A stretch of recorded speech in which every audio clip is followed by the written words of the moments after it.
And so it begins. Game 6, the Toronto Maple Leafs. Game day. Their third chance to eliminate the Senators as the series shifts back to Canadian Tire Center in Ottawa. And I got to deal with Sammy. It's not good. We've got to deal with Sammy. Me, Justin Bourne, Derek Brandeo, and Jake the Snake Schultz have 55 minutes to deal with Sammy. We just got to work through it. Except I don't know, Sam. Do you feel like talking about it? I had two very traditional life lessons that were instilled by my great parents in me were to always show up for work. Mm-hmm. But if you don't have something good to say, don't say it. Yeah. So these were two really conflicting morals today. Yeah. And I always show up. I always come in here. But I got to tell you, boys, it's the first time in a really long time I considered just not coming. Did your parents say anything about leaving stuff on the bus? They have really battled with my forgetfulness my entire life. Yeah. They've tried to instill some of that in me, but. Can you forget that the Leafs have lost the last two games? I can't. It's going to steal my will to live. I don't know why today in particular feels really, really hard. And I woke up today feeling awful about this. And, I had moments of positivity before game 5 going into that. I really did. And I want to come in here and I want to be positive and I want to say that they won. I picked them to win in 6 and all this stuff. I just can't get there. The focus, JB, the focus the last 24, 36 hours, I don't know, is over the 1-13. It is. Okay, it is. But can we not draw something out of this feels different? Mm-hmm. We've had that narrative for pretty much the whole season out of training camp. Yeah. The most they've ever lost this season on a few occasions is 3 games. Mm-hmm. This lineup isn't the one that's blown other opportunities, mm-hmm. although there are key components still attached to it. Yeah. But can we not take anything out of that this lineup is different? Yes, Kip, we can. I will say, even through all the darkness of the past and the pessimism, McKee is the only Leafs fan person in my life right now that is really following through on, I don't mean to throw you under the bus, but on the belief that they're not going to pull through. A lot of the people that I talk to that are lifelong Leafs fans are saying the same things. They're dogs, they're frustrated, the core needs to be blah, blah, blah, blah, blah, but I still think they're going to win. Emotional damage. To a man, though, end it with, I think they're going to win. And I think a lot of that is Ottawa's not as good. The goalie's better in Toronto. The defense is better than it's been. There's reason to believe that all we've seen all year long is not wrong. If they were to come out and play a nice hockey game tonight, you'd be like, yeah, okay, they lost a couple of games. That's about it. 4-2 in the series win. Right, were we overreacting? Game 6. What did you predict? I said Leafs in 6. I would be so excited to have that conversation about it. I would kill to be called an overreactor. Yeah. There's nothing I want more in my life than to be called an overreactor. What did you predict? Leafs in 7. In 7? I did, yeah. Did you say 7? I did, yeah. We said 6. Yeah. You guys said 6. I went back and listened to it yesterday, and I said 7. And there's not there's not a part of you that wants to stick with that right now? There's nothing in my life I'd like to be more than wrong, be called an overreactor, be called a big baby. Like, I want to be wrong. I want these... I've never wanted anything more than to be proven wrong about a group of individuals. Like, there's a lot of people in this industry that will cheer for takes and cheer for they want to be right. Good story. They want to be right over the actual team winning. I'm a fan. I sit here and say so much dumb crap every day. And ultimately, the goal of this for me is for them to win and me to be happy about them winning. I don't care what I say. So please, prove me wrong. Yeah. Prove my belief that they are going to lose tonight and lose on Saturday. Prove that wrong. And just to validate your feelings, Sam, they've done. You're right. You're logical in this feeling. They have shown you no reason to believe otherwise. I know. In the past. However, I'm looking at the team, not a few guys. the team this year. And Craig Berube's talked about the team. Okay, and we've got Craig Berube, we got some Travis Green, we got plenty of Kyper's Clippers, but this is just the three of us right now. I want to just stay on that focus, and I'm going to ask you if you kind of factor in the different look that they've presented compared to what they've lost with in the past. What needs to happen for you for our predictions to come true today at Leafs in 6? Well, the Ottawa Senators are the second best team in the NHL in terms of winning percentage when they score first. The fourth best team in the NHL is the Toronto Maple Leafs. These are two teams that have great success when they score the first goal. So scoring the first goal is a prerequisite for me. Okay. Do you want me to keep going? Yeah, please. Creating high danger scoring chances. So even if Allmark's good, last game, by the time it was all said and done, I think expected goals for the Leafs were somewhere around 2. They didn't create a thing. There weren't moments. I don't even need them to go in. I just want to see them create a bit and Stolarz to look solid. I'd actually like to see Stolarz get a few more shots against, because they've been pretty good when they float him in from distance and, he makes some early saves. That's all I got. Oh, power play. Power play could be a little more direct. One might be enough. One power play goal. Sure. Okay. I don't know if there's ever been a more important first goal in NHL history than tonight. Whoever scores first tonight wins. Like I think being on the road in this game, it's overtime right away for you. If I'm going past my actual feelings and just talking about the hockey game, I think being on the road is good. Mm-hmm. I think the energy that happened on, what night was that? Tuesday? What day is it? Thursday? Tuesday night at Scotiabank Arena. I think rightfully so, it gets pretty toxic down there. And I would never fault anyone for the way that it felt. But not only did the entire team tighten up when that first goal went in, the whole building tightened up. So there's a world where the Leafs don't get the first goal tonight, where they can still come back in the game, much like in Game 4 where they went down 2, all that. Still think the first one is really important. Yeah. Being on the road for me and having the decor, there are reasons where I believe that they should win this hockey game tonight. There's obviously a lot of reasons I believe they won't, but the road is helpful, Kyper. They're a good road team, and I feel like it's going to be better for them to be there. What do you think? A lot of good points from you. I want to focus on Stolarz. I do have concerns. You will hear from my concerns after we hear from Craig Berube on his number one goalie tonight, Stolarz. You can use Anthony 6 games in a row all season. What's your sense of how he's handling an increased workload? Well, he's been fine. I think he's played really well, and I don't see any issue with him. So that was Luke Fox I was asking there. I had to boost up the volume on it, but saying he hasn't played 6 games in a row all year. And typical answer from Craig Berube is everything's great, no worries at all. Yeah. And we don't expect anything less from him at this point. But for me, the big guy's tired. Think so? Yes. Yeah, okay. Okay, that's a concern right now, which would lead to possibly the first goal and what we may see after that. If he can come up large here, I think the Leafs will close this out. But save percentage at .863, I think the last 3 games, is a concern. Body language, movements, up and down, the glove side, a concern for me. I will say this, that this will be his last start in this series. Okay? I'll go even one step further. He will not start if they play in the second round, game 1.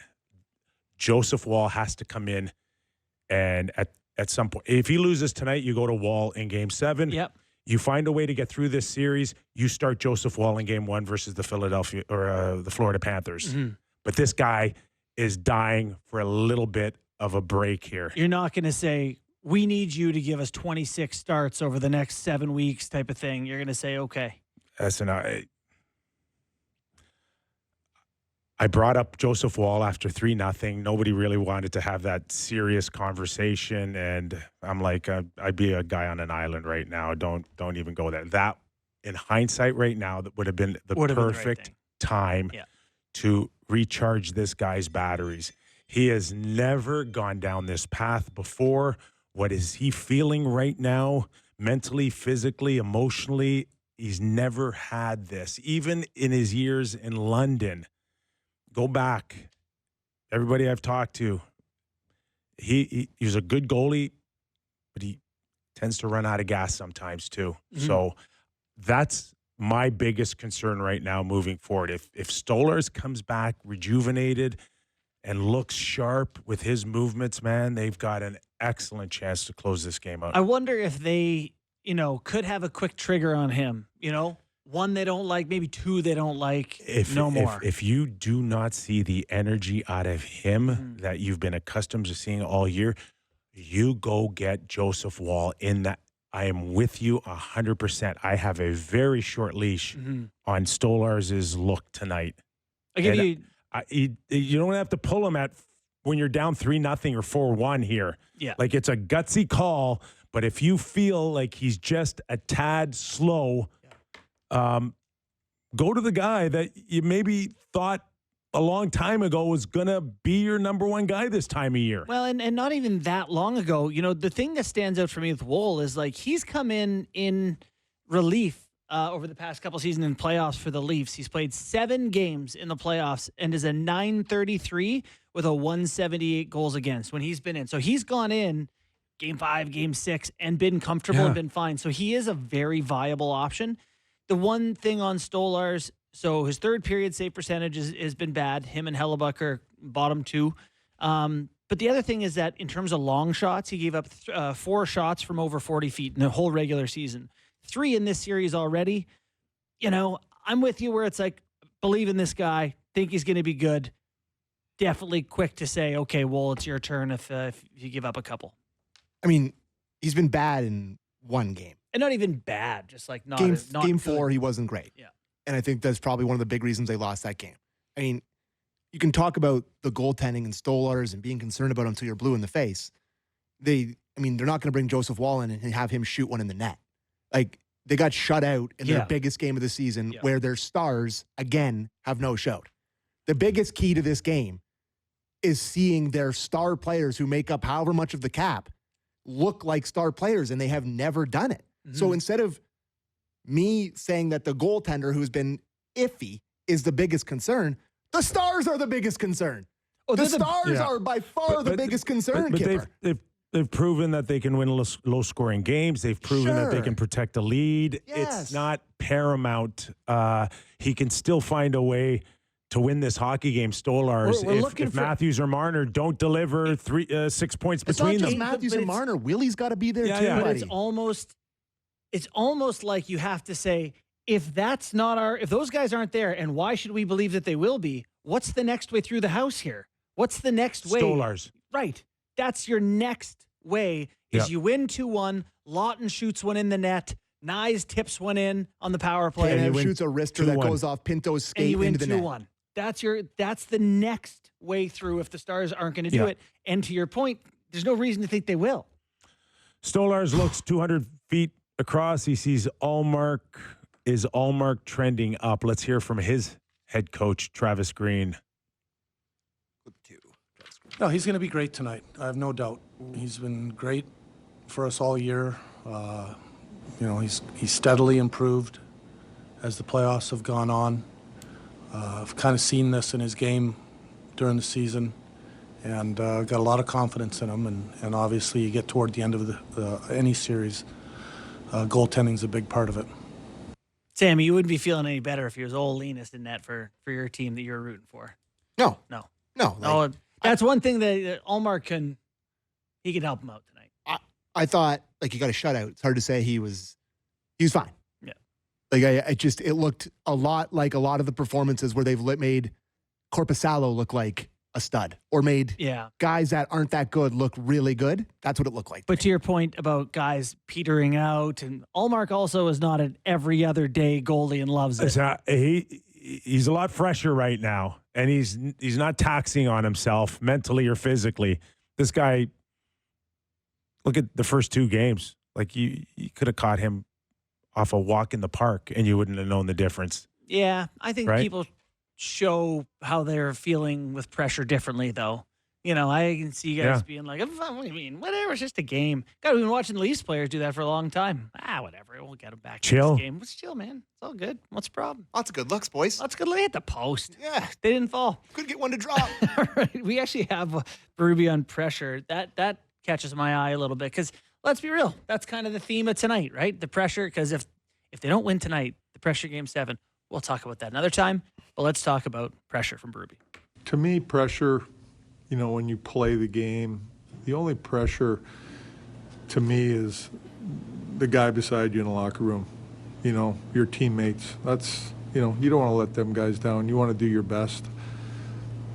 Outside pressure, that's just talk. It's obviously, you guys doing your job and fans and everything else, but you got to try to block that out the best you can and focus on your game, focus on your teammates. That's what you want to do. Okay, that's fair enough. But where's the follow-up question? Yeah, How's that fair in St. Louis? How's that pressure on performing for your teammates in Game 5? How did that go? What did the guy in the stall beside you have to say about Game 5? Great work, bud. Got another gear Hey, for we'll us. get him next time. Yeah. You may turn that up. At some point, That's not for today. Someone's got to say something about like letting each other down too. It's okay. Mm-hmm. You can say I let my teammates down. Craig Simpson made an excellent point the other day, right? You can be nice if there was a little bit more accountability publicly. But honestly, boys, I listened to all that audio before, because I listened to everything before I didn't even cut it. Mhm. I'm so numb to them saying that if they had said something else, it would have been remarkable to me. Yeah. It's just, I'm not going to make our listeners, I'm not going to make people just have them hear the same things over and over and over. We've had the same conversations a million times about them not taking accountability, all this stuff. It's a tired conversation. All these conversations, we're so sick of having them. You guys are. Yeah. Leaf fans are. People are so sick of this. That's what it comes down to. Yeah, man. It's just, you can talk there's the only pressure you should feel is your teammate. Yeah, that flies in St. Louis, Craig. That flies in Philly. There is some external It's pressure Toronto. here. Yeah. There's millions and millions. It's the biggest fan base in the league. They matter. People care about this. I know. Yesterday, I wrote for I my know. Toronto Star article that you can find on my social media, my X page.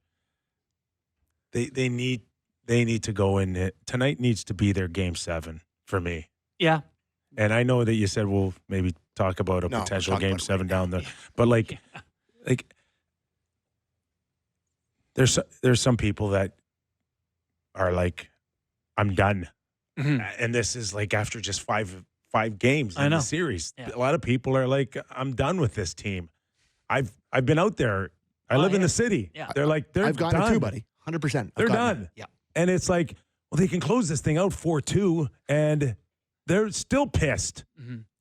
What is losing tonight and coming back to a Game 7 going to feel like? That's why I'm like, boys, even if you got another crack at it Saturday night, man, You don't have another crack at it. can't Saturday. lose what you've. You can't lose any more. You can't lose any more. These people that have Yeah. stuck by you all these years. Yeah, I'm torn on that, right? It's, you know as well as anyone that their playoff series have their ups and downs. You lose a game in overtime. That Game 5 was a clunker beyond belief. And the roots of these feelings are so deep in the ground from previous years that people feel it in their toes, in their past. They feel it in their ancestry. It hurts so much. But in this hockey series, a good night tonight, to your point, kind of makes it all look a little silly. It can regain some of that it's different this year. Yeah. They can do it tonight. I'm not sure they can do it in Game 7. You just saw the Florida Panthers get up 3-0 and almost blow it. Lose, Game 7, win Game 7. It happens. It doesn't happen a ton. Only 10 teams in NHL history have even got to a Game 7 after going down 3-0. who would go to Game 7?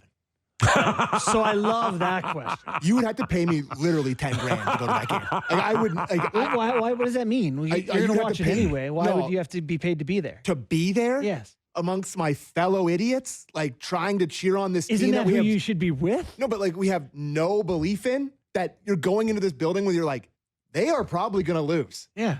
And it's going to be the culmination of the most heartbreaking thing ever. So- Like, I couldn't imagine going to So that. we in Go to a 90, in funeral. 1994 when we were up 3-1, Game 5, the tickets were more expensive, more in demand for Game 5 to clinch a Stanley Cup than they were Game 7. Where you could Less- see him lose. Less people turned down going Mhm.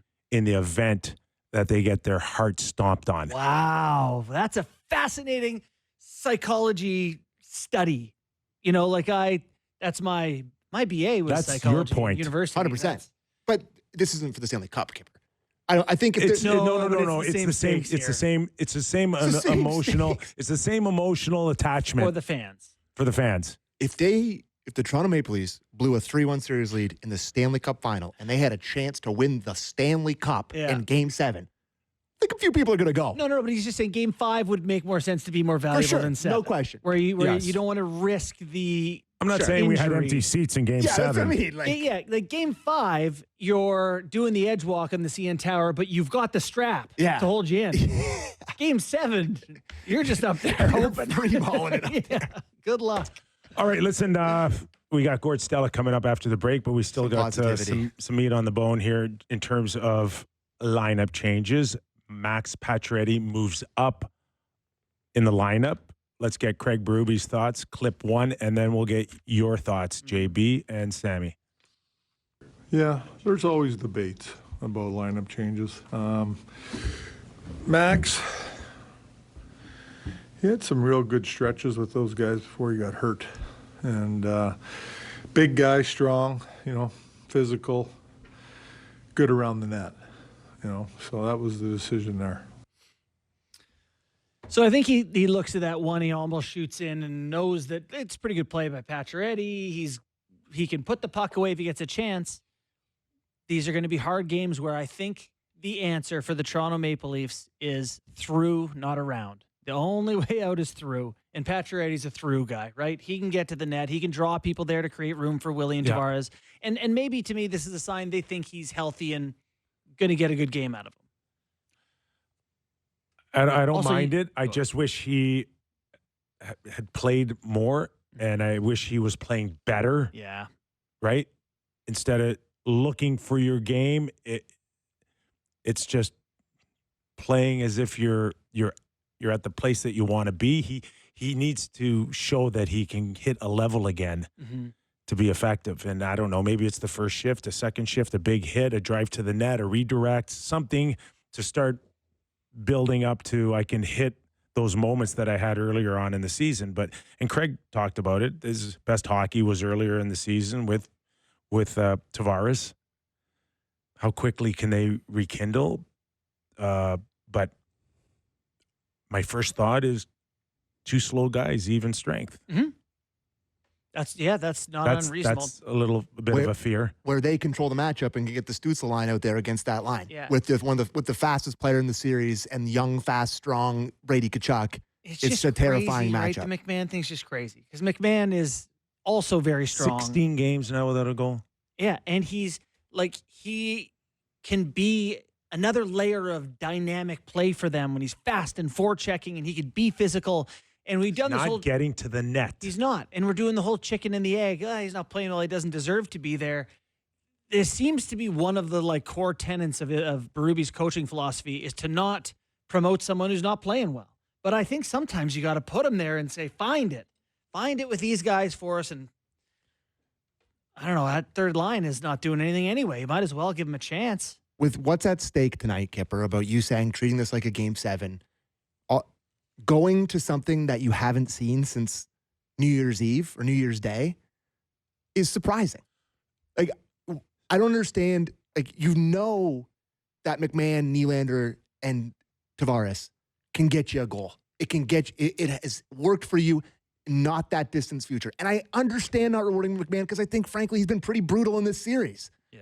But when your back's up against the wall, when you're desperate, you usually revert to something that you've seen work. And I'm just really surprised by this move. I am. You shouldn't be, because the last week of the regular season, go pick any. Sorry, I was in Hawaii. I missed that. Oh, did you? Yeah. No, I think you may have been part of one or two shows where, like, Different left winger every- you're leading, if not winning, the Atlantic Division. Should we be talking about lines? Buddy, they had Holmberg Do you remember? there, Domi Yeah, there, do you remember? McMahon I was here there. for that. I They was here for tried- that. You were they tried there. You were everyone here on the for left that. I'm like, wing.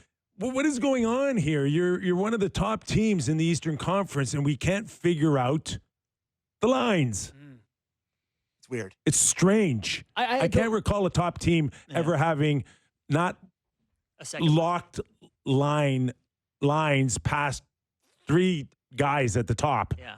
I think part of me does appreciate, having these guys this has been the lineup. This is the 12 forwards now for the third or fourth straight game. Same guys, same D. They know what the pace and the feel is like. And I'm okay with not putting in Kampfer or Robertson, but you're right in terms of the guys they're playing with. Yeah. The other thing I do think is if they need a goal, I could see McMahon getting, or if McMahon has 8 good shifts. No. 3 good shifts. 1. Yeah. I could see them being like, okay, McMahon's going tonight. I wanted a lineup change. I wanted physically somebody to come out. Yeah, a Yeah. little spark. I don't know. And it's Berube's the guy that gets paid the millions to Just change decide. the mojo. Just change it up. Just give me one message that I gave you guys a couple of opportunities to get the job done. You couldn't do it. This guy's coming in. I'm with you. That's it. Okay, pick whoever you want. I don't care. But that to me is a message that we don't have 20 guys. We got 22. We got 23, whatever you want to say on your roster. When you talk about wanting to go deep into a Stanley Cup, I've been saying this for like a number of years. 9D. 9. Not 7, not 8, 9. Same thing. 14 forwards. Give me 14 forwards. You're not getting the job done. You're out. Couple of fresher guys. Even Lawrence, locked at number 4. He is good enough where he could have moved up and down the lineup just to give some energy. Okay, and like How would you're he look with struggling right Nylander now. and You're Tavares? just if he would have had a few more looks, I would have even brought him up a little bit to alleviate McMahon. Is there much difference right now, No. Bobby McMahon to Steve Lawrence? He's been, Yeah, Lance has been better. I was going to say 18's been better Put him for up! sure. Yeah, much For better. Sure. Put up his energy up Lawton's been better. and get it but he never did that. He Yeah. never did that. Yeah, and he's not about to. If he is, I don't know, maybe they're down 3-0 by that point. But this is Craig Berube, a lineup decision that's true to the guy you hired. He got a veteran 6'3", 220 guy who throw the body, go to the net. We're going to meat and potatoes this thing across the line because this team hasn't meat and potatoes it at Ever. all. Yeah. So you wanted this coach? This is the dish he serves. You want to hear why he didn't make any changes to his lineup? Very Love much so. to hear All that. right, clip 2, please. I just didn't feel that we needed that right now. There's a lot to like on our team right now, the way things are going. So I felt like best to leave it. Okay. Listen, I think that's what he's 60 trying minutes? to project. solid 60 minutes. We'll tip our hat to you. Absolutely. This is we're going to leave Binnington in the world, what are Four Nations? Yeah, the Like- four nations, the World 4 seasons, Nation the 4 seasons. Face Off Uh, International. but that clip to me just screams, everything's Everything's great. We're fine, no problem, nothing. Everything's great. The dog on fire in the kitchen meme. We're fine. Cue the Will Ferrell We gotta poise. keep our composure. That's right! We can't have anyone freak out there, okay? We've got to keep our composure! Keep our composure! That's actually That's how Honestly, Sammy's that's- been yelling for the last 20 That minutes. is, that might be the funniest movie scene. it could be. It could be. When he's just all he's all Well, for burnt. sports fans, it is. Burnt. He was in the Tidy mascot whities. suit. No, he was in the mascot suit trying to jump through the hoop. So All right. hopefully the Leafs can jump through some hoops. So we got to go because we got Gordo coming up. But I'm getting tweets. I'm getting texts like, come on, man. Come on. Show some positivity. Show some positivity. Show some positivity. Like Do it, Sam. Show some positivity. Do it. I can't. I can't. It's not your Hey, fault. folks, we still got about an hour and a half in the show. Let us work on them in the commercial break. I am so, I guess it's just me. I don't know if there's other Leaf fans out there feeling the same way. You've talked to people who say they're done. I am so envious of the Leaf fan that's just like, believer? well, I'm going to cheer for my boys tonight and hopefully they win. And it's just like, I love my Leafs. It's like, I would kill for that. Just be just dumb and don't care. Like, how do you not care? How do you? Biz does it. Yeah, that's a great point. But how the hell? Doesn't believe it. How, in what world, if you're a Toronto Maple Leaf fan listening to this right now, and you can text me, you can tweet me, how are you feeling good? What feels good? Oh, they have 108 points this year. Is that any good? Here's some positivity. Was it with their goalie of the best save percentage in the NHL? Is that any good? Okay. Thank you. Here's some positivity. I love you guys. And we love Gord Stellick, who will reaffirm all those positive vibes after the break. All right? Yes. More from Real Kyper and Bourne when we return after these words. Welcome back to the Real Kyper and Bourne Show, Leaf Hour edition. Our apologies to Sheila Stiles, who we've done nothing for her in the last 30 minutes of our therapy session. Actually, the opposite sounds like we did the opposite. We actually made her worse. Well, perhaps our next guest can help. What is this music? We're helping Sheila right now. Oh, we're doing therapy? Yes. This is peaceful. Very. In through your nose, deep. Count to 4. Breathe out. Sheila, take it to a meadow. Listen to the water rolling off the rocks as your Toronto Maple Leafs take an early 2-0 lead. Okay. You should do this. That was quite relaxing. I really feel like Kyper could sell that 10 seconds to some ASMR company. 100%. There's money to be made. Yeah. From a calming therapy to stellictricity. Let's bring in our next guest, the voice of reason, a guy that can sum it all up with a few simple words. Okay, go, Gord. What are the simple words?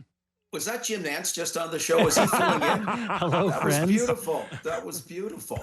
So, guys, I've got the reverse playoff beard going, okay? I'm not going to shave until the Leafs win another playoff game. So if they don't, I could look like Abraham Lincoln or worse, like Elliot Friedman did 2 years ago, okay? So I'm putting myself out there, okay? So if they lose twice and then they blow it up and miss playoffs for a bunch of years. I know. We're I going to. know. Okay. Unabomber. Gord, is there still a world where the Leafs can play well, lose, win Saturday night, and everything's still great? Or is this it tonight? No, it's still a world. You got to get by the series. It's ridiculous if you're a Leaf fan that it goes to 7 games. And ultimately that, if they look back and have playoff success, they get, say, holy mackerel. Like last year, the Florida Panthers, who would have thought they're going to win that game 7? I mean, again, we're getting ahead of ourselves, but Kyper, keep the one perspective is they got to win one of the next 2 games. If they lose the next 2, then my next segment is dirty laundry. We'll do it from the laundry room. I'll put my laundry here and we'll do all that. So let's keep perspective. Want to win tonight. If not, you still have Saturday. Leaf fans will say, I cannot believe you're putting me through this. But yes, still have Saturday. So there you go. Can I have a thought on the Leafs that isn't about the core 4? Like, give me something tonight. And we've done Stolars pretty well, too, I think. So if you got any other players that we could ask more of or expect to see something of tonight? Maybe Morgan Riley. Okay. Just about as far as leaders go. Yep. I know he's kind of the core 4, core 5, what may be. The tough part is Justin. I want to say tough part. Like the first game when I joined you, I mentioned they checked all the boxes they haven't done the last couple of years, which is great. And they've done a lot of positives since then. But really, Ottawa has matched them, tete-a-tete, piece by piece in doing it. So they've had a lot more depth. maybe if you're Lorentz, don't make the extra deke on the breakaway, whatever. That's getting picky, whatever. Yep. But you've had depth scoring, you've had defensemen scoring, and no, it really like that 1-13 record in your last 14 games, and I believe Tavares is 1-12, not much better, but that defies logic. I don't even know what to say about that stat, and I'm not meaning it as an indictment, like personally, but it is kind of an indictment about really. The last 14 times you've been able to close out a series, really? Yeah. So you haven't. So you got to put that behind you. And that's what you do. You win the game, and that's the first step. Put it behind you, and it's got to be the big guns, Justin. Yeah, it's got the big guns of the story. It's just really, it's a double-edged sword here. Like you're sitting there going, this is just playoff hockey. You win, no problem. But the people that are cynical right now are tying it all together, and it's the basis of the 1-13. Mm-hmm. It's the core four.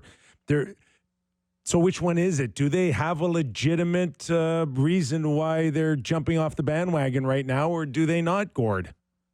Well, I mean, if you're a real fan, you don't jump off the bandwagon. You lie in the fetal position. You feel angst, whatever. Like Sammy. All those, like Sammy. And then you're loyal. And when you win the World Series like the Boston Red Sox and Chicago Cubs did, it's all the sweeter. But, okay, Kippy, you're the guy that played NHL playoff games. I didn't, okay? And Justin didn't. Justin played at a very high level, of course, as well. And what you really see is, and what I admire, and it's better, I'm biased than any other playoffs. These guys give it. All 16 teams, these players give it. Playoff hockey is different than the other 82 regular season games. We all know that. It's actually really different because you can't play maybe up to 28 games like this over 82 games. So what is it? Historically, the Leafs have not been able to play that style nearly as successfully as the regular season games. You can distance that by moving further this year and get on with it. Otherwise, it rears its ugly head, worst case scenario, once again. Yeah, no doubt about that. One thing on Morgan Rielly, who you mentioned, since the 2017 playoffs, in the opening round of playoffs, he's first in games, goals, points, and minutes played. He's been on the ice a lot and done a lot of good things for the Leafs in the postseason. How do you feel about the change for Max Pacioretty moving up? I know I've had a lot of conversations with people who are like, how do you not do the McMahon thing? How do you not bring someone else? Are you okay with keeping it simple? Nick Robertson. Nick Robertson say. Okay, so first of all, I do like Morgan Rielly, and I remember he's got some big goals. You're just saying, I just mean someone that can be a difference maker beyond those guys. So I want to be clear about that. Yeah. But he wears the 1-13 too. Okay, he wears the 1-13. I would have Nick Robertson back in the lineup. Now, if winning the playoffs comes down to Nick Robertson being in or out, well, then you should be out. Okay, whatever. But yeah, so they went the opposite way and decided that Max, they still have two bullets in the chamber, that Max Pacioretty, elevate him, his experience, his Stanley Cup ring, and see what gives. So I was a little bit surprised by it. I'm glad there is some kind of tweak because they need some kind of tweak. And actually, the one of the big four, Willie Nylander, man, come on. Yep. He's the one that's got to get going. And this is vintage Willie. He's probably been the consistent best forward the last number of playoffs, but you're talking the best forward on a team that's lacked playoff success overall. But, he is an individual to me. Come on, Willie, I know you're streaky. Let's get the streak going the other way. But, hey, the Pacioretty move, like I said, when Berube was with St. Louis, he really had a good feel about moving guys in and out in that respect.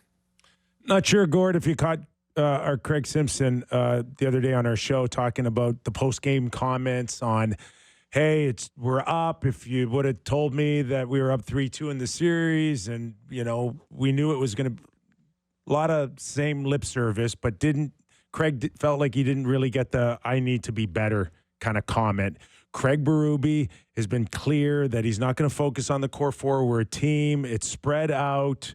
No more or less responsibility on certain guys than the whole team in general. After tonight, either Craig's going to be or Craig Berube is going to be right in not focusing on one or two guys, or we're going to be sitting there going, maybe you should focus on one or two guys. Where do you see them handling the two losses so far going into tonight publicly anyways? I didn't see Craig Simpson. I never watched the show unless I'm on because Matlock coincides. I like watching the reruns. You and right Doug around McLean. now. So I don't like missing one. No, I did catch Craig Simpson. I got a kick out of Berube's line, and because it's and this is where in Berube we trust or something about the kind of demeanor and whatever, because he's got them to the promised land, another NHL team, and just said, hey, before the series, if you said we're going to be 3-2 after 5 games, we'd take it.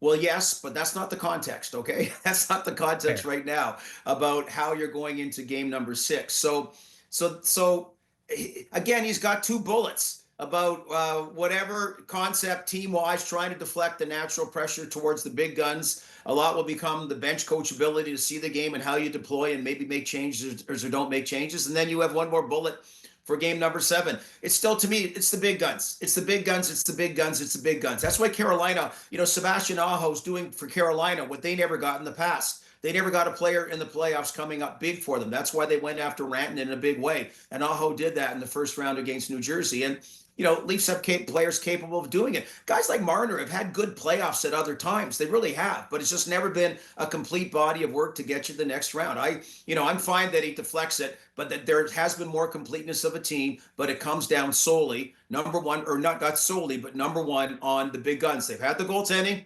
Hopefully they don't lose the goaltending. If Linus Ullmark starts kicking ass and the Leaf gets ordinary, whoa, to say it a second time, that could be problematic. So the one thing that I feel like is unusual about how we're all talking about this series is in the past, you're playing Boston, Florida, Tampa Bay. You're going, how do you shut down X? How do you stop them from doing this thing they're doing? What are we going to do about Y? There's almost no talk about the Senators. Like nothing about that they're doing has been overly imposing on the Leafs. And so it seems almost like an internal thing for the Leafs to just like, how do we figure ourselves out? Is there something with Ottawa? Something that the Leafs need to target and say, we need to at least take that away from them to give us the best chance to win?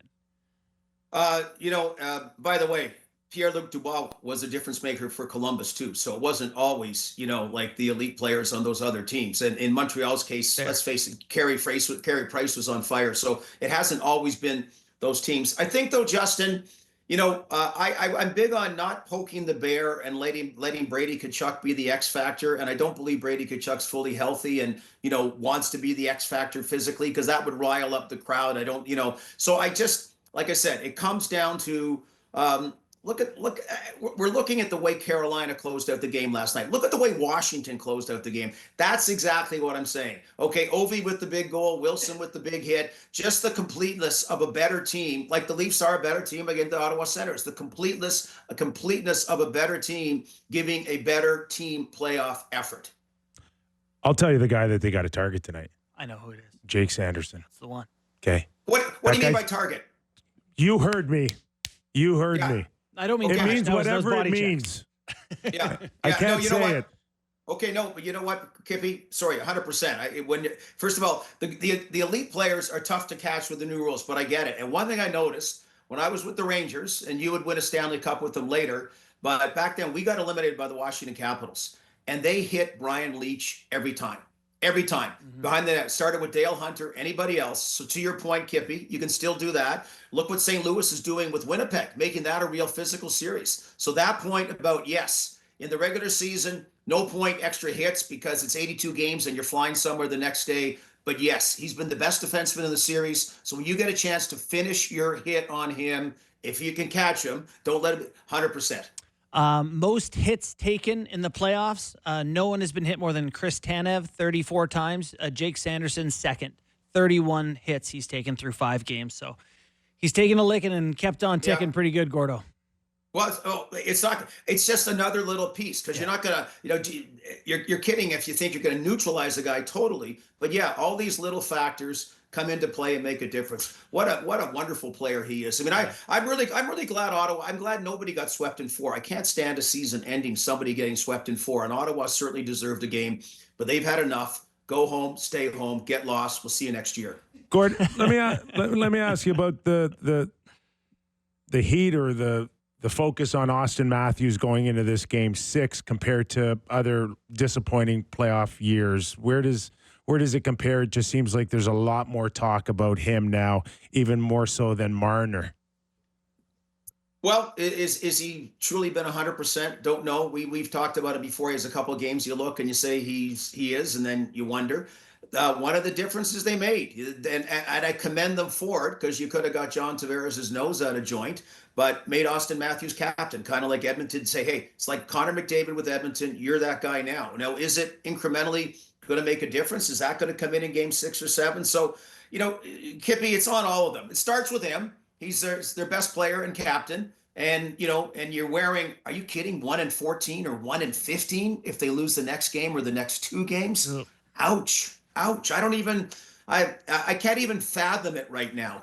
But hey, it's on them. It's on him. And let's hope tomorrow we're talking about, the next series.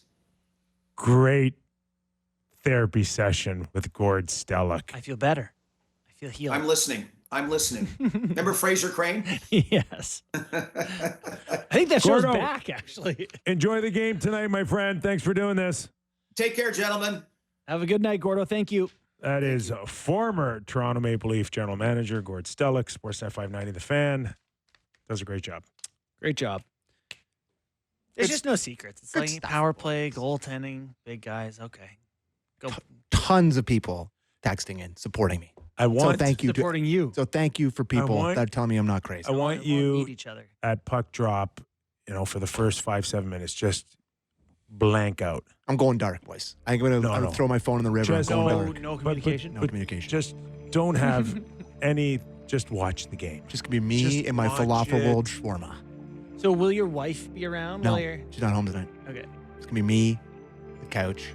And some darts. And a dart. 100%. And you're gonna leave your belt and shoelaces at work, or what? You can't smoke in the house. No. I'll go to the front step for that. So if you're ripping down a certain street in Toronto around 9:45, well, I guess we got to do lease talk around 10:30 tonight. You might see a tall guy with glasses in his underwear ripping a dart. It's just the Walter White or jogging, naked. Is that the same Will Ferrell movie or different? Here's what I'll say: if they do win Same tonight, one, same. if the stars align and the hockey gods, precious hockey gods, allow something like this to happen tonight, they win. I might go out for a cold beverage after. Mm-hmm. I might go out and have a cold one. See what the streets are looking like. It's allowed. Please win. Does it feel like it's just been 5 games in an opening round, or does it feel like we've been through the ringer already? If they go by, I could never do a run to the final. How did the Oilers people do it? 2 months. Crazy. Of Sammy. No. I was looking at 2 months of Sammy. I can't take 2 I months. wanted to see Bobby McMahon's stats so far in playoffs, and I pulled them up, and I was like, they only have it for 5 games. Like, I better, that site's not updated. That's it. It's only been 5 games. That's it. It's felt like an eternity. Been a lot of takes over 5 games. Yeah. So they win tonight, and then he's starting the show going, we're never going to beat Florida. I know. I know. Some people, though, they just live their life like that. Like, you're just never happy. I don't care, though. Losing 5 to Florida. Do not care. Just, you cannot check in with you next You week. cannot get reverse swept by the Ottawa Senators. That is something that Leaf fans cannot live with. It's funny because we promised we wouldn't have this conversation. Okay. Just focus on the first 5 minutes. I don't know if it's out there. there were a couple times where in the regular season the Sens got close to the Leafs, like in the standings, and then the Leafs just kind of straightened things out. Maybe this is just another one of those. What's the score tonight, Kyper? 3-2 Leafs. 2-1 Leafs. Ooh. We got to stick with Game 6 prediction. I don't think people should do playoff predictions. I think they need to stick to their preseason predictions. I didn't get asked to do that, so I'll change. Leafs win tonight. 4-1. Wow. I don't believe that at all. Is that a reverse? Did you just reverse a reverse I thing? did, yeah. All right, Leaf Nation, enjoy your Game 6 tonight. They won't. Coming up at the top of the hour, David Amber in studio. Don't go away. Not in studio. Where is he? Where is he?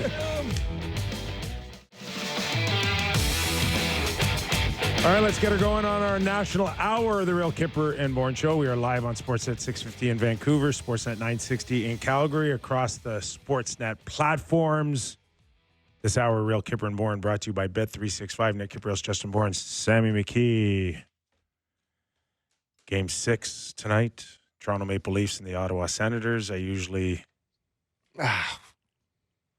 yell at you for changing the jerseys, but seeing how down you are, I'm like, let it go. Let it go. I'm sticking with a Leaf jersey for the national hour, Sammy, just for you. I blew right through the reminder. I get a notification because you're nervous. Oh, I'm terrified. You're terrified. I actually woke up feeling sick. How nervous I am about this tonight. It's an era-defining game tonight. I said this to Sam, but I have heard, and I like this expression, that the farther you are from the puck, the harder it is. So if you're a player, you can do something, you're in control, you're whatever. If you're a coach, it's hard, but you're able to manipulate a few things, have a say. If you're a GM, pretty hard. You can still call down. Fans, it's the worst. You have the worst feeling of anyone. No control. Your well-being is completely in the hands of something with a 50% chance of going right. 50? 51. In a couple of minutes, we'll get David Amber not in studio. Nope. Because he's just too lazy on an off day to come in. God, this guy's he's got one day off. What, he's coming curls? What's he doing? I will not disparage the great name of David Amber. You can. Listen, I'm in favor of disparaging his name, but I do think he's a great man for joining us today. He is awesome. And he is probably Sportsnet and Hockey Night in Canada's version of Sammy over there. But Sammy sticks to the Leafs, and Dave has love for all Canadian teams. All 7. Like no one cheerleads more for Canadian teams than David Amber. But he will root it in logic, though. Like, I think he can bring it back to here's why I believe in this Canadian team. Sammy's just like he was born this way. Yes. Can we talk about the Oilers? We'll get Oilers there. got a chance tonight, boys. How about the Jets talk? Habby's done for the year. Big night for the Jets. Yeah, great night for the Jets, with the exception of Mark Scheifele. Not a perfect He's now been ruled out in Game 6. Now, this early out ruling is becoming a Sammy, theme. what's the latest on that? Find out for us, It's becoming a theme among teams who would like players suspended. Is it not? What other reason would you be so forthcoming on that information? Right. They are never. He will not travel. Not even travel. For Game 6. So you saw the hit. Here we go. Oh, from Schenn. Late. Puck unsuspecting. Gone. Yeah, pretty vulnerable. Pretty high. You can say he jumped if you like. Oh, he did jump a little. He got him good. Here we go again. No, I'm not. I don't think it.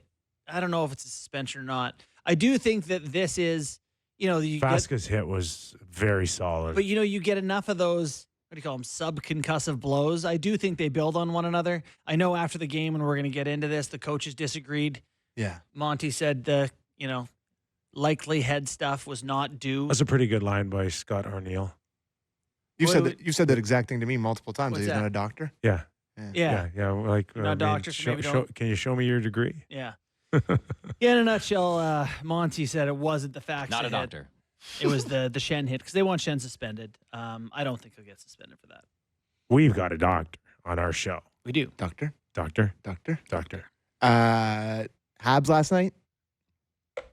No, we're going to make David sad. He's here? Because we lost a Canadian team.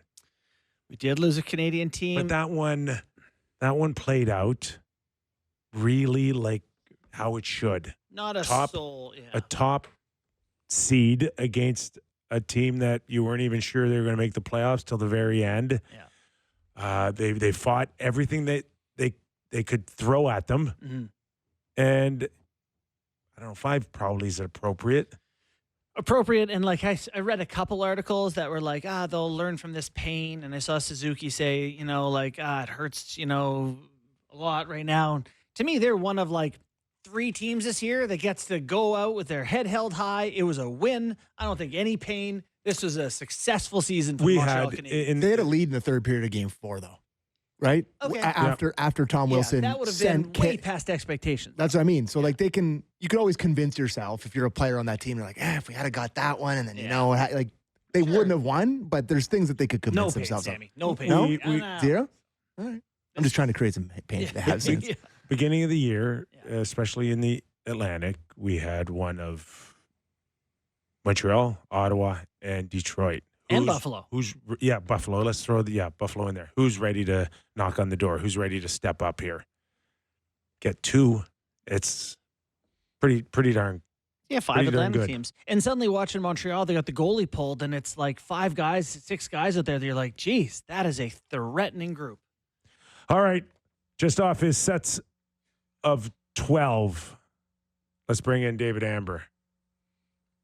Oh no, he's doing good things for the community, and we were being mean to him. Sportsnet host, Hockey Who was Night being Canada. mean? You guys are. David, how are you, my friend? Good, guys. Very, very hurtful, Kyper. It was sets of 15. I want to make that clear. Okay? Don't shortchange Sets me. of 15. All right. Can we all agree? Can we all agree this is the best time of the year for hockey fans? Oh, yeah. This is wonderful. 3 games a night last night is the best. It's funny. I'm actually going to go watch the game with some buddies, and it's hilarious how in 1 week the whole dynamic of the Leafs series has gone completely sideways. I have a buddy in Ottawa who a week ago wanted to waive Allmark, trade Stützle, fire Green, blow everything up. This is the worst, series loss I can remember. And then guys in Toronto were all like, ooh, do we get Florida or do we get Tampa? How's it going to be? This is our year. And now I'm going to meet up with some very nervous Leaf fans. And my buddy in Ottawa is like, oh, I think we can handle Florida. It's going to be an easy second round. And I'm like, wait a minute here. It's funny how things go so dramatically game to game. It's awesome. Can you separate job to hanging out with your buds? Because I can't do that. I can't focus on the game, watch the game as closely if I'm hanging out with a bunch of yahoos like Sammy. Well, you watch the game through a much more sophisticated lens than I do. I'm sure, Kyper. I'm just gonna have some fun tonight. You know what? It's hard when you're in the business. You kind of lose a little bit of your fandom, as you know. But I still say sports is the best reality TV there is. I'm going to try to enjoy myself. This takes a bit of the pressure off. I root really hard for all 7 Canadian teams. I mentioned that. Yeah. So listen, Canada versus Canada. We know a Canadian team will be advancing. I grew up in Toronto. I grew up a Leaf fan. Having said that, I have a great appreciation for all the franchises, and I just think it's been a long overdue time since the Stanley Cup's been won by a Canadian franchise, and whatever fan base that is, to be able to have a chance to celebrate, I'm pretty excited for. And you know what? Like, look at the scenes. Edmonton's playing on the road in LA, and there's like 20,000 fans outside Rogers Place. Winnipeg's playing in St. Louis, and there's a bunch of fans out on Donald Street. The Leafs are on the road, and there's fans out in Toronto, and vice versa with Ottawa. Like, there's such a huge, passionate fan base in all the different Canadian markets that I'm ready for one of them to celebrate and just be able to say, hey, the Cup's back in Canada. And really cool, just that like directionally for some of these Canadian franchises, like Montreal, you leave that series going, okay, next year's going to be interesting. You leave here, if it is Ottawa, going, okay, like there is some reason to believe that you're going to have some teams in the postseason for the years ahead, DA. Calgary, too, probably get their way back. Yeah, listen, there's teams on an upward trajectory. Having said that, 7-8 years ago, everyone was really excited about Edmonton and Toronto, et cetera, and it hasn't resulted in a Stanley Cup championship yet. The margins are so small. Brian Burke had said it the best. He's like, if winning the Stanley Cup was easy, everyone would do it. And it's true. Like, there's 32 teams. It doesn't necessarily going to be your time. And that's why you have to pounce, when you have, superstar players, or when you're just on that precipice of right there for a championship, you have to go for it. And that's why I like what, we look at the teams that are still vying for a Stanley Cup. And I like the fact Dallas went out and got Mikko Rantanen. I like the fact, Brad Treliving identified some of the needs on this Toronto team and said, we need to, have a much more deeper, better blue line and defensive-minded players and a better tandem in net. And he addressed some of those needs. I think that's great when the GMs go out there and really give teams that are right there fighting tooth and nail to get a Stanley Cup, put them in the best position to have success. You're watching and listening to David Amber, studio host for Hockey Night in Canada and the NHL on Sportsnet. So DA, you mentioned Toronto and Edmonton, both having a chance to close out their series. Both of them arriving to Game 6 under very different circumstances. Which one surprises you more? I mean, Edmonton, right? I get that they're playing LA, but I didn't think there was going to be a Hollywood script attached to this series. I mean, they were, I wouldn't say they were dead, but they were in a lot of trouble, right? They were down 2-0. So many question marks surrounding their goaltending and their defense and what's going on. Everything was falling apart, and they're trailing in the third period. What was it, 4-3? Kane scores that big goal to tie it at 4. Then there's a very questionable coaching challenge from Jim Hillier that is unsuccessful. Edmonton scores 3 more goals, and play maybe the strangest play that I can remember in some time. Obviously, took place in Game 4, where Quinton Byfield, who's a good up and coming star player. This is someone who could be representing Canada at the next Olympics. He's a very good player. Had a very tough play, made a very bad decision trying to carry the puck out of his end, and he could have essentially safely gotten the puck out and probably secured a win for Edmonton or for Los Angeles and be a 3-1 series and a very different complexion. So it's shocking to me. It's not shocking to me that Edmonton can close out this series, but again, the fashion with which, LA was in complete control of the series for some time, and to have that completely come unglued with a couple of tough plays and decisions is a bit mind-boggling. The Leafs series, I think, they won the first 3 games. They were close. The second and third game were overtime winners, and the fourth game was an overtime loss. So the margins have been much less in the Leafs series, and I don't think anyone's surprised by that. Ottawa played the Leafs very well this year. Ottawa, you knew, was going to fight tooth and nail. We knew they went out and got Linus Ullmark specifically for this type of moment, and he's risen to the occasion. Nick, I've heard you say on the show a number of times, when Linus Ullmark gets hot, he can get hot for 8, 12, 15 games, and it could be a very dangerous guy to go up against. We've seen that earlier in the year, back in December. He was maybe the best goalie in the league, and right now he's feeling it. So I'm not overly surprised that we're in a 6th game with Toronto and Ottawa, and it's going to make for great theater tonight in both these series. So talking about the Winnipeg series and St. Louis a little bit before you came on, we were showed the Schenn hit on Mark Scheifele. It is interesting in this postseason, and you can weigh in on that if you like. But I am interested in the theme of these hits. The late hit from Hagel on Barkov, late hit from Tkachuk on Gensel, and I believe there's one more. There's a whole bunch. So kind of what is happening here, DA? Is this something that is like a new way for? There's no fights in the first round. Not a single one. But we've got a bunch of these. Not a single fight. Not a major. I know this is. And Wilson.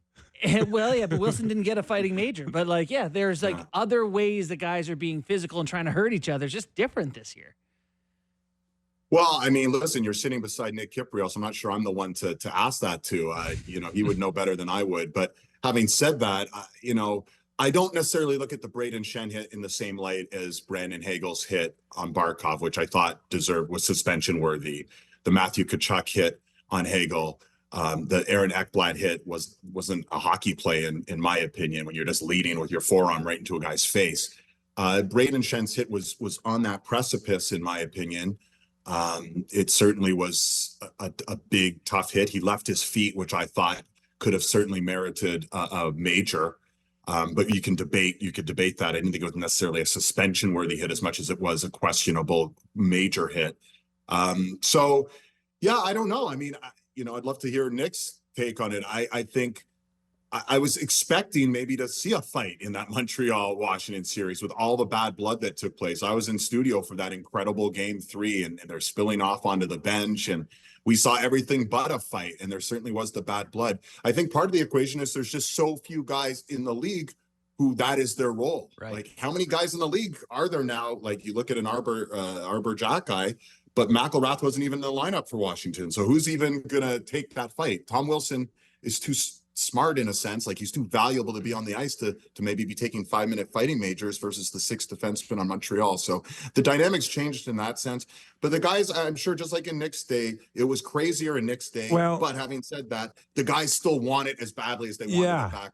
You're so right. And, the one thing that's remained consistent, I think, this time of year from era to era, generation to generation, is that we truly target this time of year.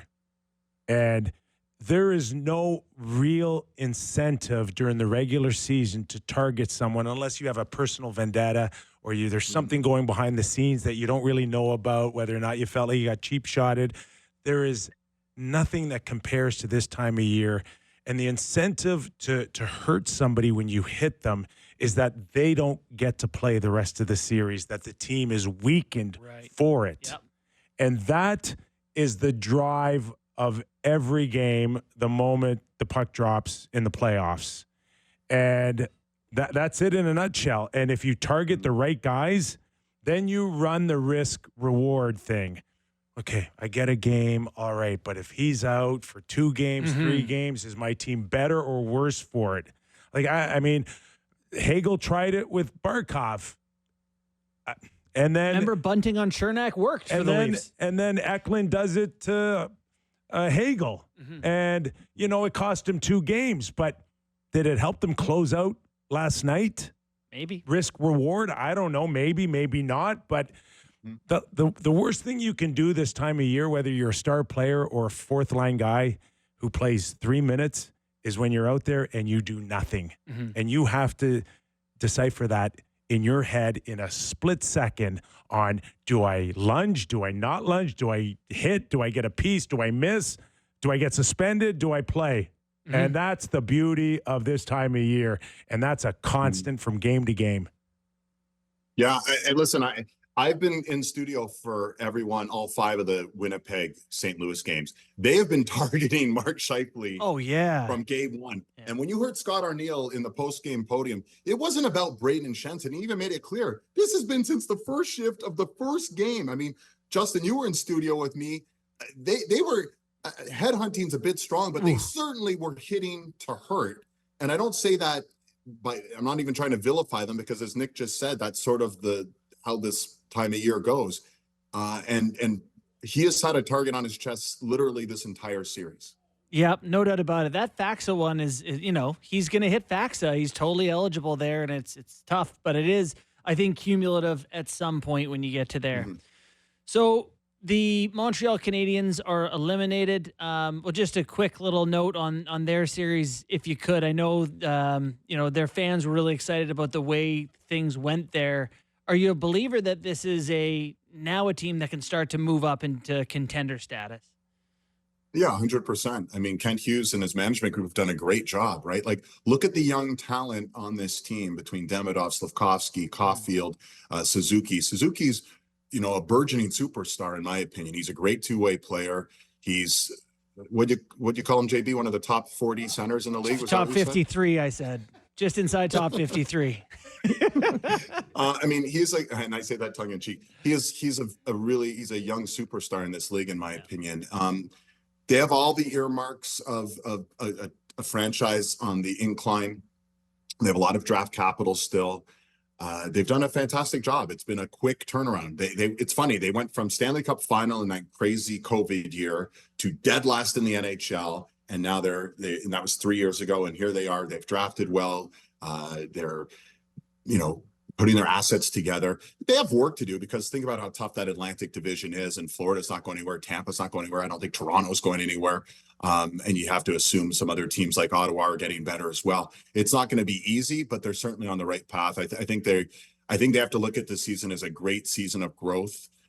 They were 31st in the standings in December, and they make it to the playoffs on a couple of incredible runs. And they have a lot of great young talent to be excited about, and that fan base is re-energized, and it was great to see. They're getting better, but they're not getting bigger unless they get bigger.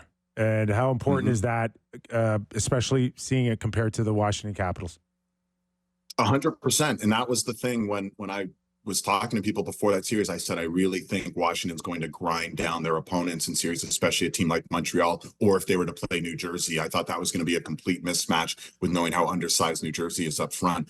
If you look at Washington, guys, I think they have one forward. I think it's Mangiapane's their only forward, maybe less than 190 pounds or something. Like, every guy's over 200 pounds. Every guy's over 6 feet tall. They're big, they're strong, and they grind you down. It's not just Tom Wilson. Protas was back in the lineup last night.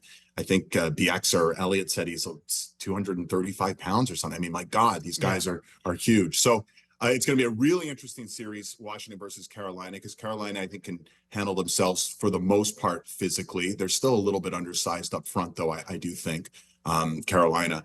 But you're right, Montreal has to get bigger. And they thought they'd address that. Remember the draft 3 years ago? They draft Slavkovsky, big kid. They trade for Doc, big guy. Unfortunately, Doc's been injured pretty much every year with Montreal. Laine's a big guy. They need to kind of get him where they need him. So they do have pieces, but they certainly, you're right, a lot of their star players, Hudson, clearly, and Caulfield, and it's funny, I didn't even mention Hudson earlier when I was talking about all their great young talent, are undersized players. So, yeah, they're going to have to insulate those guys, but you can do that. Yeah. Yeah, you definitely can. Just move it around the series a little bit here, DA, because tonight's a big night for the Colorado Avalanche, who went all in, right? Rebuilt the goaltending, rebuilt their centers entirely, got Landeskog back, and now backs against the wall in round 1. I don't know if Dallas getting Heiskanen back or not tonight, but soon it's coming. What do you make of this series here, which I think has been electric hockey? This is why I said this is the best time of year. As much as I love the Stanley Cup final or even the conference finals, the quality of hockey right now, I think, is actually better because the guys, by and large, are as healthy as they're going to be. And in 3 series from now, the guys are fighting it, as we saw last year and we see every year. This is amazing. This was what makes it exciting, right? Tampa, Florida, to me, could have been a conference final. No one would have batted an eye. Colorado, Dallas could have been a conference final. No one would have batted an eye. And now to see Nathan McKinnon and Makar. And Makar's been a little quiet, at least offensively, in this series. I think he only has a couple of assists. I'm looking for him maybe to have a breakout tonight and really be up on the rush and probably play 30-plus minutes. Yeah, there's some pressure there. Again, when you have Nathan McKinnon in his MVP caliber years, there's obviously a lot of expectation to have deep playoff runs, and that hasn't been the case really since they won the Cup. It's been a bit of a struggle. They lost in the first round the year after they won the Cup. They lost in the second round last year, and now here they are possibly going out in the first round again. So a lot on the line tonight, and I'm really interested to see this. I did pick Dallas to win this series, so this doesn't shock me, despite the fact there's no Robertson or Heiskanen, because I just think Dallas is so good and so deep. And I think if they do finish off Colorado tonight, we might have to readjust who you're picking and readjust who the favorites are. If Dallas can win tonight, you might have to look at them as the Stanley Cup favorites moving forward, just simply because they're such a deep and balanced team that they're doing this without their number one defenseman. They're doing this without their leading goal scorer during the regular season. So kudos to them, but it's not going to be easy in Colorado. Against some of those superstars. It's going to be a really, really big and interesting game tonight. DA, I know you and my good buddy here, JB, had the Tampa Bay Lightning to sweep the Florida Panthers. And on the Sportsnet.ca predictions, it didn't turn out that way. Regardless if it's Toronto or Ottawa, is that a waste of 8 days coming up against the Florida Panthers? Yeah, I mean, listen, it wasn't a knock on Florida. I just thought there was more question marks surrounding Florida, and I was wrong, right? I said, well, Tkachuk, how good's Tkachuk going to be? He hasn't played in 7 weeks. Marchand, what's he going to have left? I just had a lot of question marks, really. No Ekblad for the first 2 games. And I looked at Tampa as this well-oiled machine. And quite frankly, it's funny, all the heat that's being put on Connor Hellebuck, put Andre Vasilevsky a little bit under the microscope, guys. Tampa played really well in that first game, and they had no goaltending. They gave up, I think, 16 shots in that game 1. Vasilevsky gave up 5 goals on the first 11 shots in game 1. That was a horrible way to start this series on home ice. And then, quite frankly, Florida got its momentum and its wheels going, and they showed why they're the defending champs. They're such a good shutdown team. I don't think it's going to be a waste of 8 days for Toronto or Ottawa against Florida. I think it's going to be a hard-fought tooth-and-nail series. I think it's, if you're the Leafs, though, you were staring down having, 5-6 days rest to recover and everything else if you'd swept Ottawa in that overtime game 4. And now you're staring down, if you lose tonight, even if you win game 7, Florida is going to have 4 days extra rest on you. So that has kind of tilted the scale a little bit with maybe how I feel about it. But I do think if Toronto wins tonight, And again, if Ottawa has the momentum of reverse sweeping the Leafs, they're not going to roll over in the Kachuk versus Kachuk Bowl. So I think whatever Canadian team comes out of this series, Leafs and Ottawa, is going to have a hard-fought series versus Florida. Florida will probably go in as the favorite versus either of them just because they're the defending champs, et cetera, Bobrovsky and everything else. But I think it's going to be a fantastic series to keep an eye on. DA, have a fantastic night with your buds that the three of us were not invited to. Right? It's not in my house. You come join us. We're at a bar if you want. Like you would have gone anyway, Kemp. That's not the point. That's not the point. The point is he didn't think of us. Come on, you trying to make me feel bad now. Sam, I might see him out. Is Sam in the fetal position? Is Sam like? Yes, he is. What's he doing? He is. Whatever's worse than the fetal position. Drooling right now. I'm bad. He's not good. He's blowing bubbles right now. This is why it's the best time of year, guys. This is what fandom's all about, and it's exciting. I have to say this, though. The city of Toronto, like we live here, it's so much more fun, whether it's the Jays, the Raptors, the Leafs. It's so much more fun when the teams are doing well and when it's just the city is dead after the sports teams get knocked out. So I really, it'll be nice for here. It'll be nice for Ottawa too, for that matter, because just every city, it's way more alive this time. Nervous city tonight. Well said, my friend. Nervous city. Let's keep that energy from coast to coast. Always a pleasure, my friend. Thank you for doing this. Hey guys, I love the show. Thanks for having me on. Appreciate it, David Amber. All right, you guys didn't pick the Lightning to sweep. We all had them at either 6 or 7 games. But you had Florida. I had Florida. We and Rory, our Sportsnet.ca. Rory Boylan. Yes. Yeah. We were the only two. Yeah, Rory is also the only legitimate Florida Panthers fan I know. That's not a pure insight. He's a Panthers fan. He's a fan. Yes. Okay. I mean, no all disrespect to my man. How did we do? I think you and I have nailed all the. Oh, you guys picked. Did you guys pick the Devils? Yes, we did. Oh, I'm up 3 for 3, boys. Well, I'm getting a little hot. We were going like Sheldon. We thought Sheldon. I thought they'd have defensemen. They had no defensemen. Yeah, that was Hughes a bad and Dylan pick. got killed. We're gonna ignore that one. I'm trying to think what I did for the other ones. I don't remember. Okay, Tampa Bay and Florida. You want to do game time and then we'll get into it? Okay, Yeah. we'll do that. Okay, go. Oh, no, go ahead. No. No, It was, go do your game time. it was okay. analysis. Save the analysis. Okay, perfect. It's game time presented by Bet365. Visit the app for latest odds and find out why it's never ordinary at Bet365. It's 19 plus. Ontario only. Please play responsibly. Checking in, boys, on the Conn Smythe odds. Some long numbers here. Who do you think is the favorite? The Conn Smythe favorite is Connor McDavid. Correct. 11 to 1, which is a very lengthy. tasty number. I mean, That one was like that. That was in the last. Yeah, 4 this days. changed in 4 days. 4 days. For sure. the second favorite is interesting. Not McKinnon. Leon? Nope. Neither of those two. Goalie. They are in the second round. It is Sebastian Aho. Aho, yeah. Plus 1,400 right now. Save your money, folks. So then it goes down to Leon is next, 1,600. Jake Ottinger, 1,800. Bobrovsky, 1,800. Barkov, Kachuk, There's Eichel. Ovi at 25 to 1. I'm just going down to look for some Leafs here. It's a little bit further down the list. 33 to 1 for Marner Matthews right now. So there you go. You could do worse than McDavid as a Conn Smythe winner at 11 to 1 right now, because if they get hot here, you're never going to see it that high again. So it's a decent hedge against them going on a deep run, getting it right now. We did Leon at 2,500 to 1, right? Mid-season, we pointed that out to people. Yes, and I didn't touch it. And he's a wonder finalist. if he ended up being, I don't think he'll win it. He might win it. Yeah, he was a finalist. Yeah. It was him, Kucherov, and Hellebuck got named today, I think, or yesterday. They got named the finalists for that. No McKinnon? No, Kucherov. I think I saw that, or I dreamt it. Well, those guys are two, like McDavid. They're just 2 games away from Oh yeah. right. Yes. Um, That's a good point. You can get It's so Avalanche guy at early. a good number. It's They so win 2 early. games. and the favorites for the go ahead. Avs come back, I right? actually like the McKinnon bet. I like that a lot. What's his number, sir? Avs no come problem. I'm fine back. right now. It'll be because of McKinnon and Makar, and they'll be right there in the second round. Yeah. Nathan McKinnon is 22 to 1 right now. Yeah. You could do worse than that. I was just going to say quickly before we go to break here, the favorite to win Lord Stanley's Cup, Florida Panthers, plus 375, the favorites. The next closest is the Carolina Hurricanes, plus 475. The Oilers, third favorite, plus 550. They're guarding hard against them right now. Yeah. And the Dallas Stars, plus 750. The Toronto Maple Leafs, plus 850. So there you go. The Ottawa Senators are plus 6,000. So there's no chance for that. Anyways, that was game time presented by Bet365. Visit the app for latest odds and find out why it's never ordinary at Bet365. Must be 18 plus. Ontario only. Please play responsibly.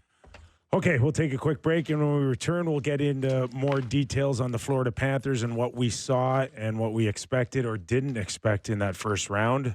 We got to play the clips from Jets Blues, too. We got Jets and Blues clips, and also maybe we'll touch on the Vancouver Canucks. Apparently, I said something or I don't know. But Canucks Twitter is pretty hot about things, and you set it on fire. They run hot. We also I talked a little bit about ownership, Vancouver Canuck ownership.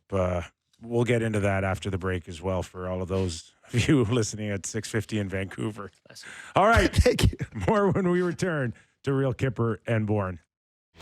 Welcome back to the program. Nick Kypreos, Justin Bourne, Sammy McKee. What do you want to talk about? Do we have sound out of Winnipeg? Yeah. That was kind of interesting between the two coaches. We have, so I guess the stage, we talked a little bit with DA, but the crux of the matter is Braden Schenn hammering Mark Scheifele. And then who was the other guy that got him? Radek Faksa. Thank you. Faksa gets him. Yeah. And the point of contention, I believe, between them is that Scott Arniel thinks it was the borderline hit that injured Mark Scheifele as opposed to the clean one that Radek Faksa gave him. And now the Faksa hit came several minutes of gameplay. Correct. For Schenn later. So we'll play, let's play Jim Montgomery's clip first, Derek, and then we'll react off that and then go into Scott Arniel. So let's play Jim Montgomery.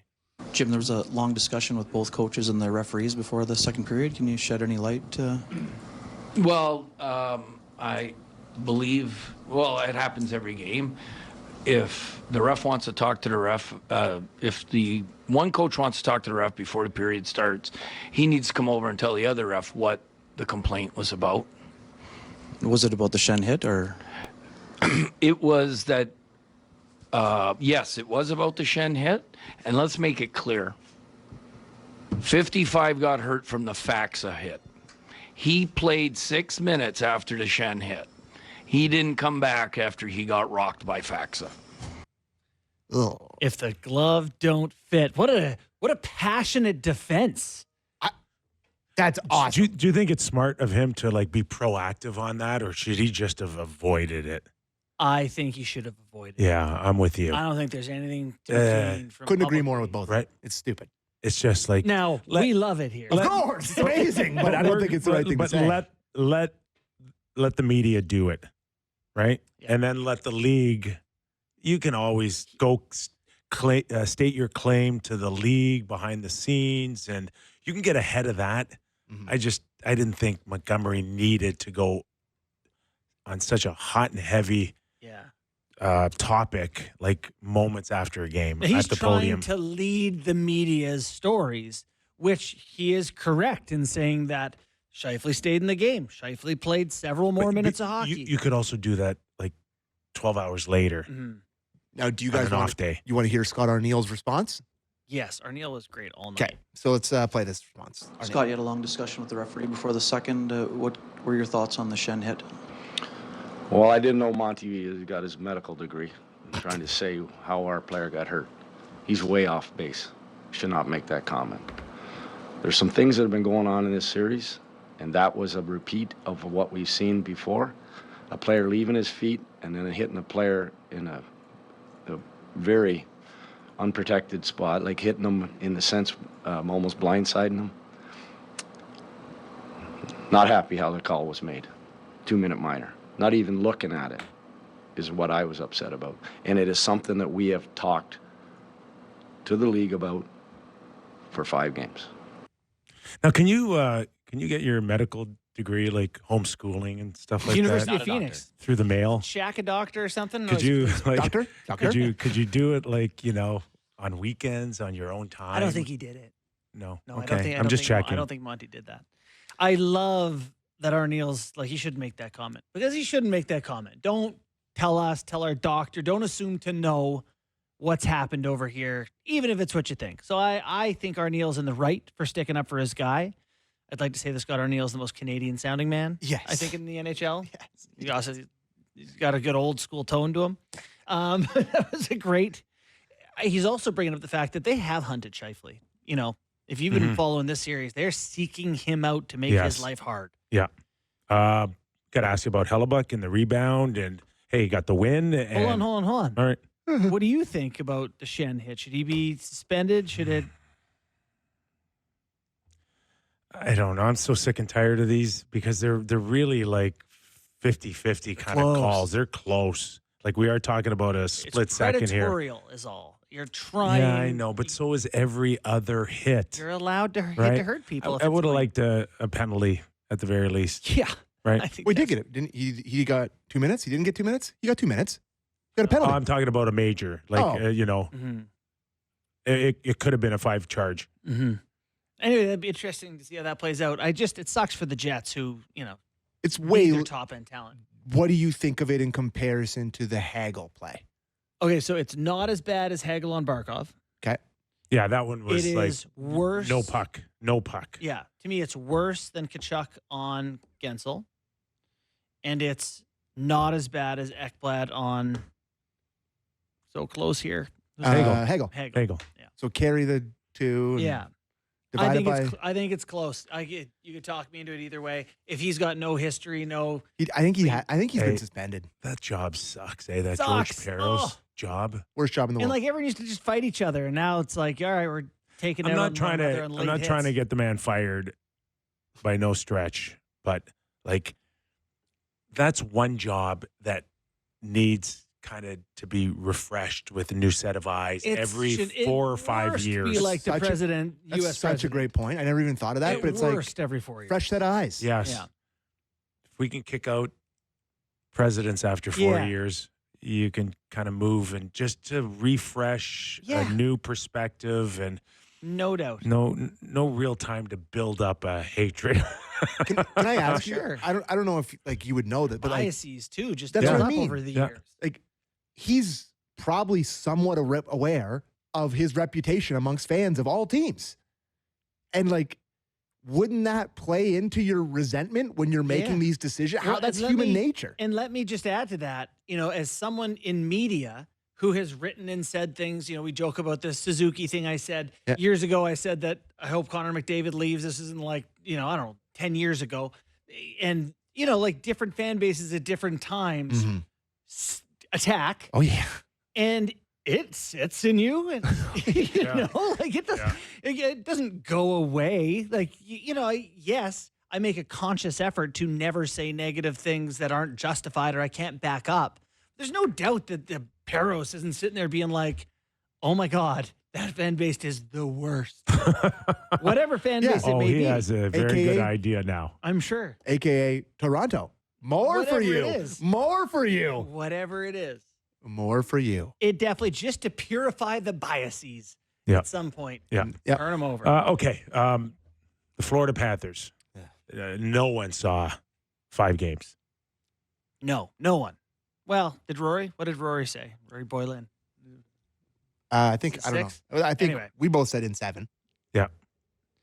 Yeah, I think the most surprising part is like Tampa Bay at the end of the season, particularly post trade deadline, was pretty clearly one of the best teams in the league. Their underlying numbers loved them. Then they added Bjorkstrand and Gord, committing to going all in. Vasilevsky was back to Vezina Vasilevsky.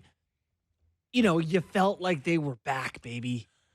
Every Leaf fan would have hoped that somehow, some way, the Leafs would have matched up with Tampa Bay in the second round. Yeah, they've had great success Right? against Tampa. Great success. Sure enough, Florida fans, I don't know, did they see the same thing? Because Vasilevsky kind of looked like the goalie Distance shots on him with the tip. that They go the Leaf fans were hoping to get. I think DA nailed it in our last segment.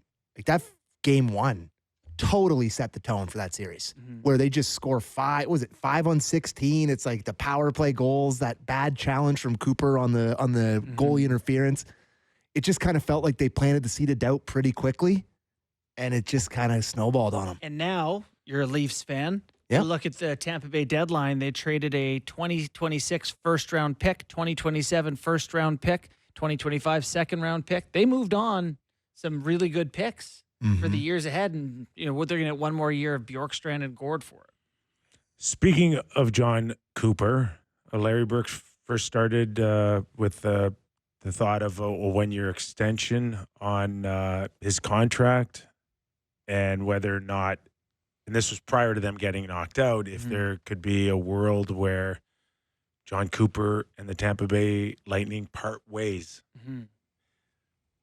You getting that vibe at all?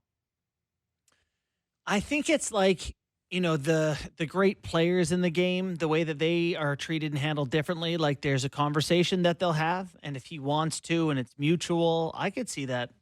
I could see them getting there. Like you talked about turnover with like certain jobs. I understand he's comfortable there and it's gone well, but maybe he just wants to try something else. What's it like in New York City? What are we up to? 8 teams available? At least 6 available head off the top coaching of my jobs? head, but lots. Yeah. I saw this on Twitter on BR Open Ice. Wild stat, in Nikita Kucherov's 3 Art Ross seasons, he hasn't scored a goal in the playoffs. 15. In Somebody told me 15 playoff games he hasn't had a goal. In 20, yeah, That's crazy. In 2019, when the sweep, he had 0 goals, 2 assists. 2024 lost to Florida. He had 7 assists, no goals. And this one he had 4 assists, no goals. Isn't that weird? Yeah. Weird one. It's hard on the best players at this time of year. It is. The guys key on them. You watch the way Florida played that great Tampa Bay power play. It was unbelievable. Kucherov touched the puck, and it was moths to a flame. I mean, they were all over him. So, yeah. Okay, for Vancouver Canuck fans, I did write today in my article for the Toronto Star that a lot of questions around that organization. One of them that was brought to me from someone that has a little bit of a feel of behind the scenes on whether or not maybe the Aquilini family is contemplating a situation where they possibly sell part of the team, the majority of the team, maybe sell the team and keep the building. But there's a lot of reevaluating going on around the Vancouver Canucks, and this may be one of those scenarios when the family is reevaluating. Well, I mean, franchise values have skyrocketed in the last few years. Yeah. Tough to turn down some of that cash. Yeah, and it is the family that owns the Vancouver Canucks. Francesco is the eldest son. There's 3 brothers, but he is the one that obviously is the face of the organization. The other 2 brothers, Roberto and Paulo, I think, have Luigi nothing. at some point. That's The dad. Yeah. They have nothing to do with the organization other than the family commitment financially. And, a lot's been going on around that organization. It's just been such a tough year, man. Really tough year, which makes a lot of people kind of reflect. Take stock. Take stock. What are we doing with our time and our money? That'll be interesting to keep an eye on. That's one of many questions moving forward for that franchise. The Canucks fans are probably just hoping for a Wrexham-style purchase from Ryan Reynolds is from there, right? Yeah. He's a Vancouver guy? By the way, did Wrexham get promoted again? I think maybe. I think they're like up. He's back in the news. Yeah, they're doing stuff. They're playing real soccer now. Good for them. Yeah, pretty cool. Yeah, I mean, that's not to get too in the weeds of things, but the promotion system in the best in European soccer is very cool. Extremely cool. But yeah, I mean, that'd be a cool guy to own their team. They got promoted. I just was told in my ear. There you go. Yeah, because like maybe they'll make another self-serving documentary about it. I would be fine, and I'll watch the heck out of it. I think the NHL and the AHL should swap 2 teams a year. Just can you imagine? Give us your best 2. You'd have the Marlies. Marlies are pretty good. Admirals just playing every year coming up. Didn't we just get rid of a horrific building in Arizona? Oh, yeah. You want to go back to one? I forgot about that whole element of it. Buddy, Wrexham's not exactly a palace that they're playing in there. All right, 3 games on tap. All of them have elimination. Oh, there's 4 games. Is it 4? Oh yeah, the Kings Oilers, Stars and Avs. 3-2, 3-2, Wild, 3-2, 3-2. and Vegas. That's the one I forgot here. So who closes out and who extends? The Leafs close out. Mm-hmm. Knights close out. Colorado wins and extends. Oilers close out. 3 series over tonight. I think 3 series over tonight, but I'm going to go with the Wild to extend it to Game 7. They've been really good in that series. They've been good on home ice. That's going to be a rockin' building. I could see them extending it. You think Dallas beats Colorado then? I do. Kirill the Thrill has a big night tonight. Yeah, I think so. That team, man, they're giving Vegas all they can handle. Kaprizov, Eck, Boldy, Hartman. They got lots to like. Doing? Not great, Bob. Not great. Who could have seen that one coming? It's not like, Rantanen's got huge numbers, but at the end of the day, his team's, right there. Mm-hmm. And this is kind of why the Hurricanes were willing to part ways with Marty Necas. No, this is why. He's been brutal in the playoffs. Yeah. He was brutal in the playoffs for Carolina, and this is why people taking the victory lap on how could, Carolina did a great job of getting the other way around. Colorado doing a great job of getting a guy, point-a-game player. Wait till the playoffs. Yeah, he's a half a point a game player in the playoffs, over 64 playoff games. Yes. So it'll be interesting to see the intensity out of Nate McKinnon tonight. This is this guy. I fear for the Stars when he's on the ice. There's a lot of guys that hate losing, but there isn't a guy that hates losing more than Nate McKinnon. No. I got to kill for some of that. You guys okay? Did they announce awards? Hart?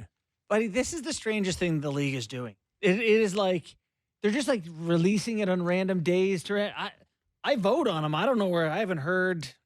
Are they? Is it going under the radar? But It's not. I live on Twitter and I do this for a living. Yes, I think they've announced a few things. there is 4 Stanley Cup playoff elimination games Right. this evening. And Right. Maybe save the announcement for Sunday or Saturday when there's not 4 elimination games. All right. Hart Trophy. It's the MVP of the league. It should get more attention. Okay, than- so it's Draisaitl, than- Hellebuck, Kucherov. Yeah. No Nate McKinnon. Yeah. Who I think I voted for. We have a 2-hour show, and we I did. I think I picked him. we squeeze it in the last 2 minutes of our show, Yeah.